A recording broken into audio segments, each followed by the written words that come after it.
اقرأ كتاب الله ترق جنانه وتنل عظيم الأجر والغفران. أعوذ بالله من الشيطان الرجيم.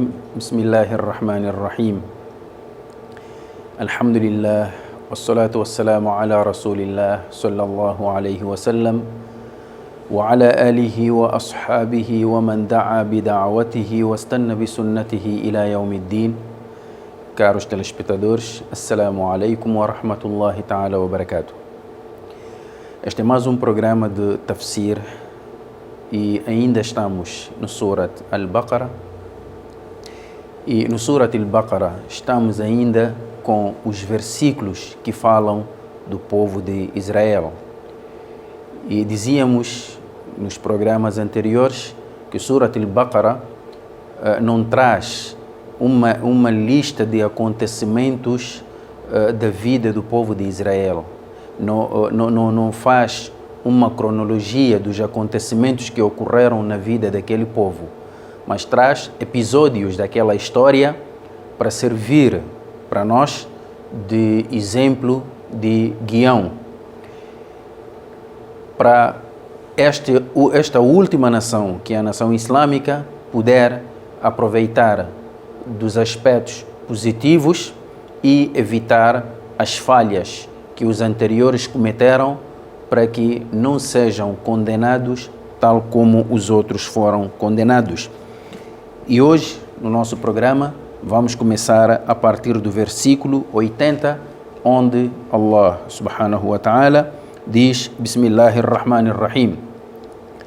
وقالوا لن تمسنا النار إلا أياما معدودة قل أتخذتم عند الله عهدا فلن يخلف الله عهده أم تقولون على الله ما لا تعلمون.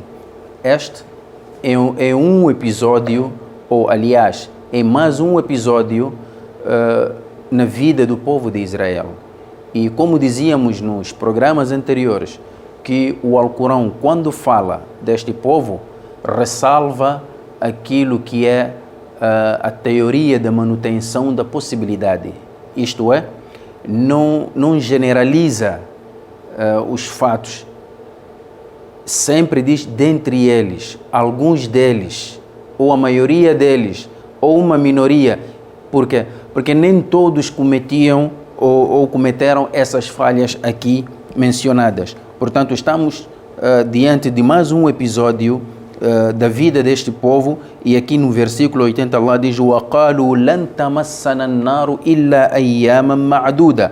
Portanto, alguns dentre eles diziam assim, pensavam desta maneira, que o fogo não nos tocará senão por alguns dias contados. Então, quando a pessoa chega a este nível de proferir palavras ou pensamentos deste gênero, significa que no fundo reconhece as falhas que cometeu e que são falhas que vão merecer uma repreensão por parte do Criador. Por esta razão, este grupo admite que poderá eventualmente sofrer as consequências das suas iniquidades e transgressões, mas que esse castigo, o tal castigo que lhes será sujeitado, é um castigo que vai apenas durar alguns dias ou alguns momentos apenas. وَقَالُوا لَنْ تَمَسَّنَا النَّارُ إِلَّا أَيَّامًا مَعْدُودًا. E aí o Corão Al-Karim responde, responda-lhes: أَتَّخَذْتُمْ عِنْدَ اللَّهِ عَهْدًا فَلَنْ يُخْلِفَ اللَّهُ عَهْدًا. Por acaso tendes um compromisso com o Criador? Saibam que Allah não rompe o seu compromisso, não viola o seu pacto, não viola o seu compromisso. Se existe um compromisso neste sentido por parte de Allah, então podem ficar tranquilos de que Allah não violará esse compromisso. Mas a verdade é que não tendes nenhum compromisso com Allah. Por esta razão, o Nabi sallallahu alaihi wasallam é ordenado a dizer: أَمْ تَقُولُونَ عَلَى اللَّهِ مَا لَا تَعْلَمُونَ. Quer dizer, vocês estão a proferir palavras, estão a emitir juízos acerca daquilo que ignorais sobre Allah subhanahu wa ta'ala. Portanto, dizer que não, nós seremos castigados sim, mas o castigo não levará senão algum tempo, alguns dias. Se há um compromisso por parte de Allah neste sentido, então podem ficar tranquilos que Allah não irá corromper o seu compromisso, não irá violar o seu pacto. Mas se não existe nenhum compromisso, então estamos perante uma mentira em que alguém diz acerca de Allah aquilo que ignora, porque não tem nenhuma autoridade para falar acerca de Allah aquilo que ignora. Por esta razão, Allah subhanahu wa ta'ala diz: Bala, man kasaba sayyi'atan wa ahatat bihi khati'atuhu fa ulaika ashabun nar hum fiha khalidun. Qual? Aqueles que lucram por meio de um mal e estão envolvidos por suas faltas, serão condenados. Quer dizer, Bala, man kasaba sayyi'atan. Os árabes usam este termo bala e na'am, e tudo significa sim, mas na'am normalmente usa-se para confirmar algo que já foi dito, enquanto que bala, mesmo significando sim, mas usa-se para negar algo que já foi dito. Portanto, eles disseram: nós não seremos sujeitos ao fogo senão por algum tempo. Então logo a resposta vem bala, que não é dessa maneira como eles pensam. A coisa não vai acontecer assim. Man kasaba sayyi'atan, aquele que cometer, aquele que lucrar falhas, pecados, wa ahatat bihi khati'atuhu, e estar envolvido nesses pecados. Wa ahatat, quer dizer, não estamos a falar aqui de um pecador amador, estamos a falar de um pecador profissional em que ele encontra-se envolvido nesses pecados, sai de um pecado para o outro. وَأَحَاطَتْ بِهِ خَطِيئَتُهُ. A esses, فَأُولَٰئِكَ أَصْحَابُ النَّارِ. Esses serão os companheiros do fogo. هُمْ فِيهَا خَالِدُونَ. Dentro do fogo viverão eternamente. E normalmente o Alcorão, quando traz este tipo de sentença em que diz que alguém vai viver eternamente no fogo, então trata-se aqui de um pecado de incredulidade. Então este grupo era um grupo incrédulo, no sentido de que negavam a obediência ao Criador, negavam até talvez a própria existência do Criador. É por esta razão que a sentença vem desta forma, que eles viverão lá eternamente. E depois, o versículo a seguir diz: وَالَّذِينَ آمَنُوا وَعَمِلُوا الصَّالِحَاتِ أُولَٰئِكَ أَصْحَابُ الْجَنَّةِ هُمْ فِيهَا خَالِدُونَ.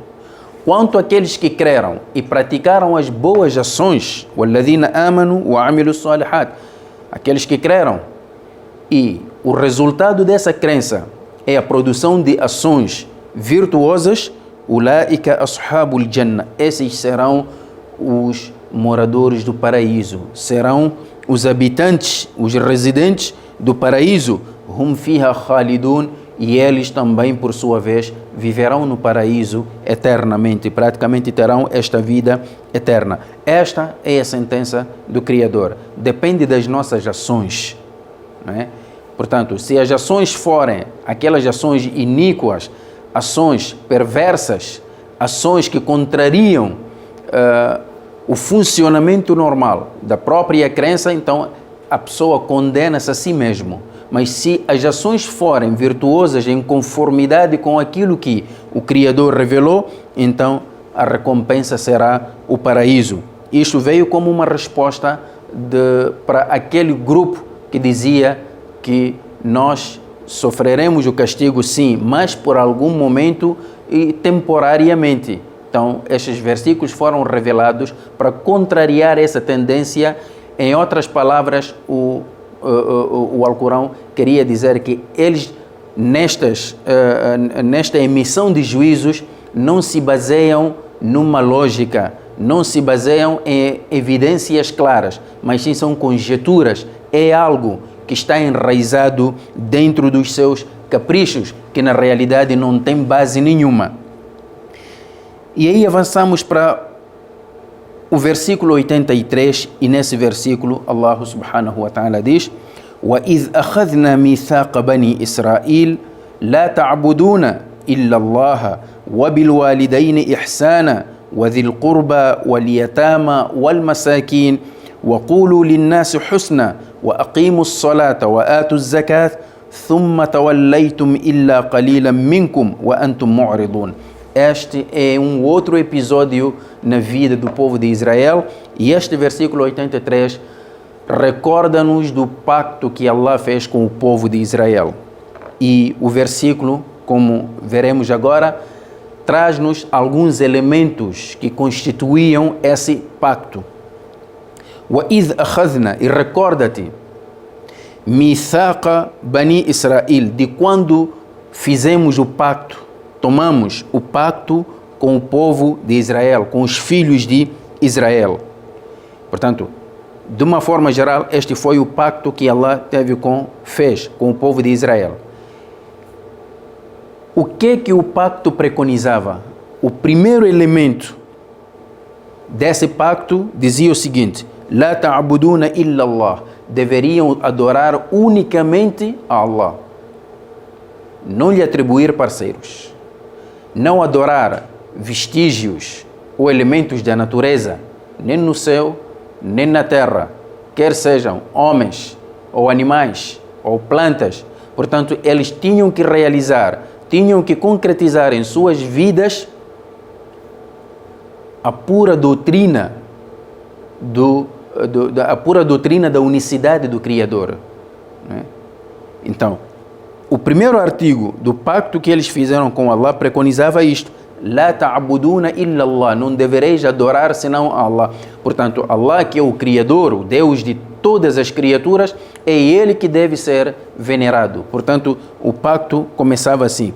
A seguir, um outro elemento no pacto diz: وَبِالْوَالِدَيْنِ إِحْسَانًا, e tratar com benevolência os pais. A verdade é que o Alcorão sempre realça este sentido. Depois da crença em Allah, aparece logo o bom tratamento que deve ser dispensado aos nossos progenitores. Em outras palavras, diríamos que tratar mal os nossos progenitores é uma forma de ingratidão para com o próprio Criador. Porque, afinal de contas, quem escolheu os nossos progenitores não fomos nós, nem eles também escolheram a nós, mas foi uma escolha divina. Então, tratar mal os nossos progenitores, o nosso pai, a nossa mãe, significa não aceitar aquilo que foi a escolha do Criador. E se a pessoa realmente tem crença em Allah, então ele irá aceitar tudo aquilo que for a decisão do Criador, neste caso, tratando com benevolência aos progenitores. Portanto, este é o segundo elemento que encontramos neste pacto. Mas estes dois não são os únicos elementos. Portanto, outros elementos nós iremos conhecer dentro de poucos minutos, depois de um pequeno intervalo, e assim não saia daí, vamos a um ligeiro intervalo e voltamos dentro de instantes. اقرأ كتاب الله ترق جنان اقرأ كتاب الله ترق جنان Bismillahirrahmanirrahim. Estimados telespectadores, mais uma vez estamos de volta para o nosso programa de Tafsir e ainda estamos no versículo 83, o versículo que fala do pacto que Allah fez com o povo de Israel. E dizíamos na primeira parte do nosso programa que este versículo, o primeiro artigo do pacto que Allah fez com o povo de Israel, preconizava este elemento básico, que é a crença no Criador, isto é, adorar unicamente a Allah sem lhe atribuir parceiros. E o segundo elemento do acordo era de tratar com benevolência aos nossos progenitores, os nossos pais, eles que foram, com a anuência de Allah, a causa da nossa existência na face da terra. Portanto, a esses devemos respeitar. E aqui nós vamos fazer uma pequena paragem. Não importa o que eles podem ser, eventualmente. Consta que no tempo do profeta, sallallahu alaihi wasallam, o profeta Muhammad, havia um homem muito obediente à sua mãe, chamado Sa'd ibn Abi Waqqas. Este obedecia muito à sua mãe. Mais tarde, quando chega o Islã, ele abraça o Islã. E a mãe, que não estava de acordo com esta decisão, tentou usar todos os meios ao seu alcance para desencorajar o filho de prosseguir nesse sentido, de se tornar muçulmano. Então, porque ela sabia que o ponto fraco do filho era exatamente na sua obediência à sua mãe, então ela tomou uma decisão drástica e disse: olha meu filho, eu vou deixar de comer, vou deixar de beber e vou sentar no sol. O que ela queria? O que aquela senhora pretendia? Ela pretendia morrer, para que as pessoas depois falassem dizendo que Sa'd assassinou a própria mãe. Deixou ela morrer de fome, morrer de sede. Estava no sol. E ela sabia que o filho não poderia aguentar uma pressão desse gênero. E assim fez. Primeiro dia a senhora não comeu e ele sempre atrás dela: mãe, coma alguma coisa. Mãe, está aqui água, beba. Mãe, saia do sol, venha aqui para a sombra. E a mãe disse que não, eu vou ficar assim. Mais tarde, cansado de tentar mudar a decisão da mãe, então Sa'd ibn Abi Waqqas disse assim: ó mãe, coma se quiseres, deixa de comer se não quiseres comer. Se quiseres, beba, se não quiseres, não beba. Se quiseres, saia do sol, se não quiseres, então que fiques aí no sol. Se tivesses 100 almas a sair uma atrás da outra, em troca de eu deixar esta religião, eu jamais faria isso. Ele está, quer dizer, é o espírito de obediência que está falando dentro dele. Mas o Alcorão, Allah subhanahu wa ta'ala, não gostou desta resposta que Sa'd deu à mãe. Então foram revelados outros versículos registrados no Alcorão a aconselharem a Sa'd e a todo muçulmano que procedesse daquela maneira. E disse assim: وَوَصَّيْنَا الْإِنسَانَ بِوَالِدَيْهِ حَمَلَتْهُ أُمُّهُ وَهْنًا عَلَى وَهْنٍ. Então nós aconselhamos o ser humano cuja mãe carregou-lhe de uma fraqueza para outra durante os 9 meses. Não foi tão fácil para ela. Então nós aconselhamos para que ele trate bem a sua mãe. E a parte onde nós queremos chegar neste versículo é que depois o Alcorão diz assim: وَإِنْ جَاهَدَاكَ عَلَىٰ أَنْ تُشْرِكَ بِمَا لَيْسَ لَكَ بِهِ عِلْمٌ فَلَا تُطِعْهُمَا وَصَاحِبْهُمَا فِي الدُّنْيَا مَعْرُوفًا. Se os teus progenitores obrigarem-te a desobedecer-me, isto é, se os nossos pais mandam-nos mudar, digamos, desobedecer o Criador, descrendo nele, rejeitando as suas orientações, nós não lhes devemos obediência nessas circunstâncias. Mas depois o Alcorão ressalva: وَصَاحِبْهُمَا فِي الدُّنْيَا مَعْرُوفًا. Mas enquanto estiveres com eles aqui no mundo, trata-lhes com benevolência. Quer dizer, o Alcorão negou, diz que, olha, o Sa'd poderia encontrar outras formas mais suaves de tratar a mãe, apesar de estar a cumprir com uma ordem divina. Portanto, tratar bem os pais é fundamental em todas as religiões, particularmente na religião islâmica.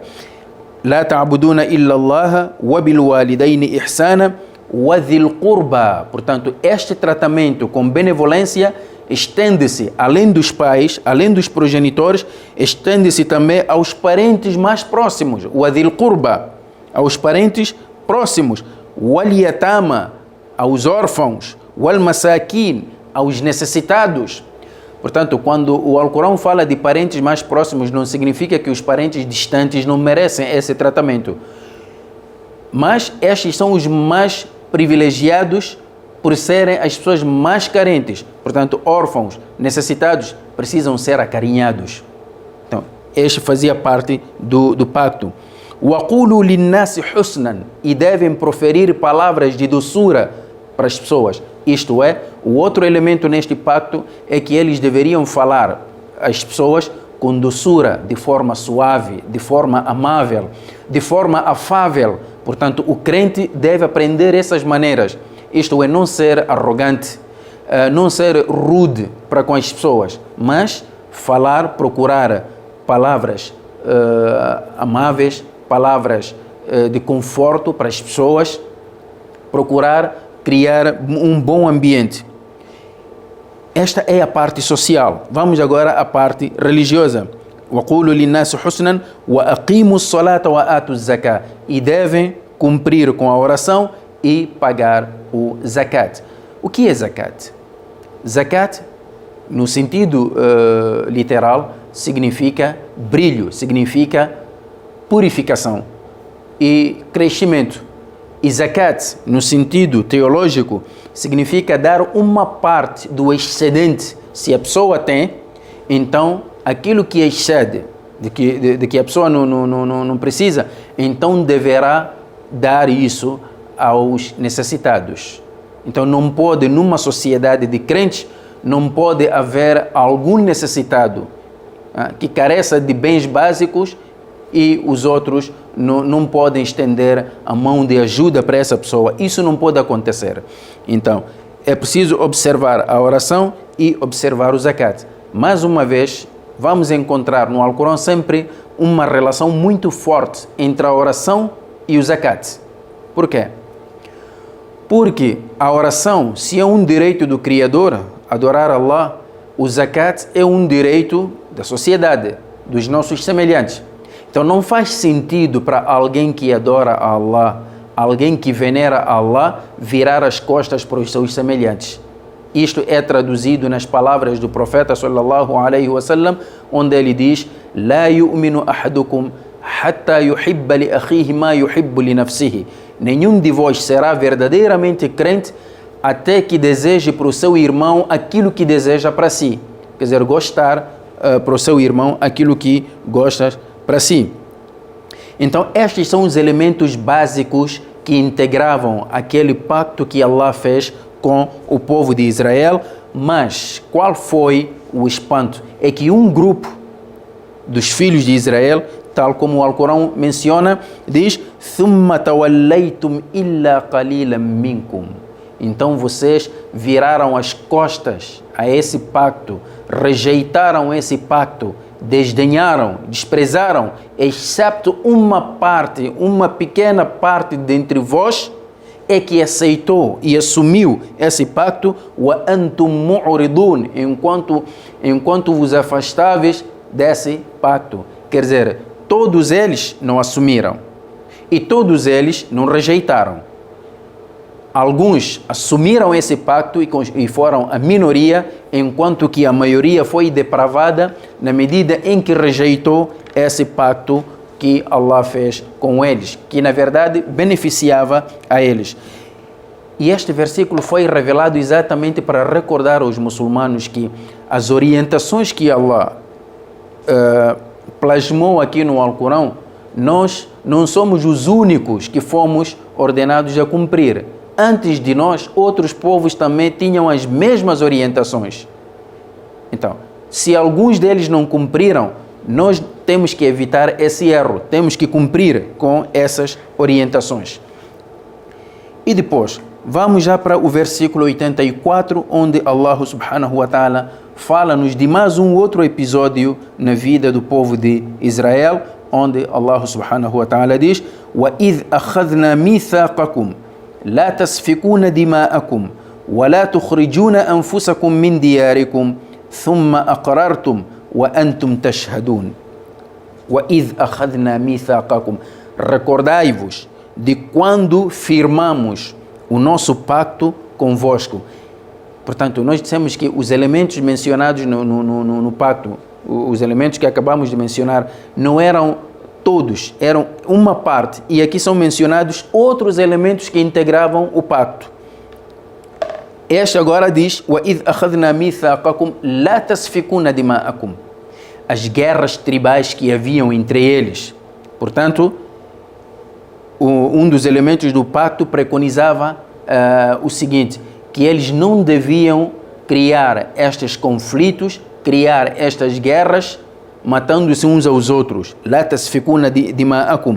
Não devereis derramar o vosso sangue. Wala tukhrijuna anfusakum min diyarikum. Também não devem expulsar parte de vós de suas casas. Naquela altura, sabe-se mesmo na Península Arábica também, e houve uma parte dos judeus que viviam na Península Arábica, exatamente, estamos a falar já do norte da Arábia Saudita, neste caso, concretamente na cidade de Medina, na cidade de Khaybar, tinham lá comunidades judaicas, mas que viviam sob o sistema tribal. Então, eram tribos, havia Banu Qaynuqa, Banu Nadir, Banu Quraiva, eram tribos, mas todos eles eram judeus que viviam em Medina.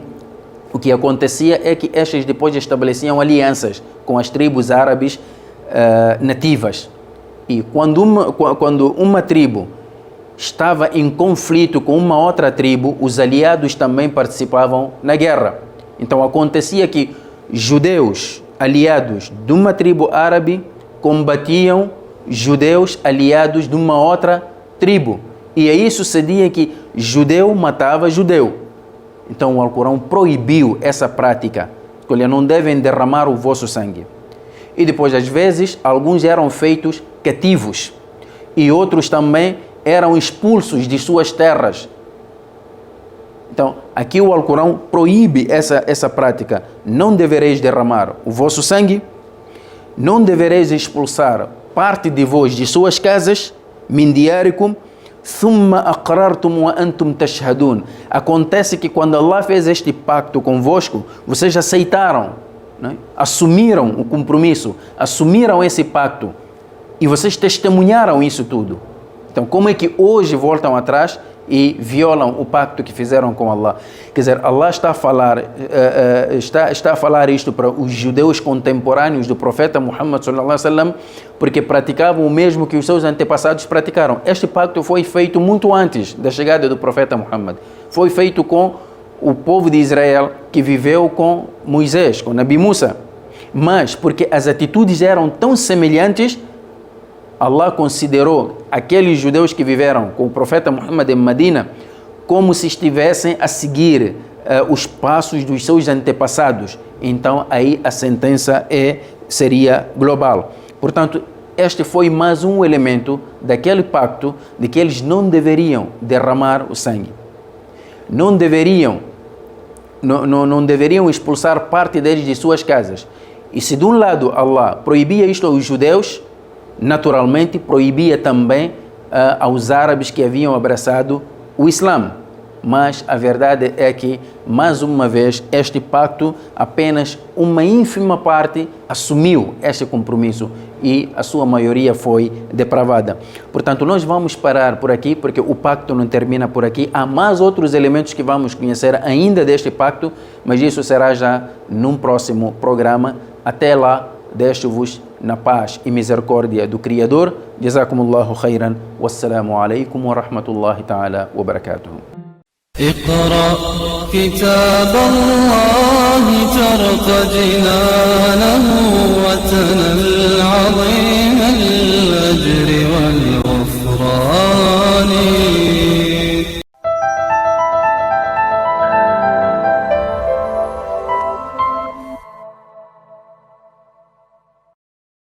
Das profundezas dos montes Libombos nasce a essência da vida, a água da Namache.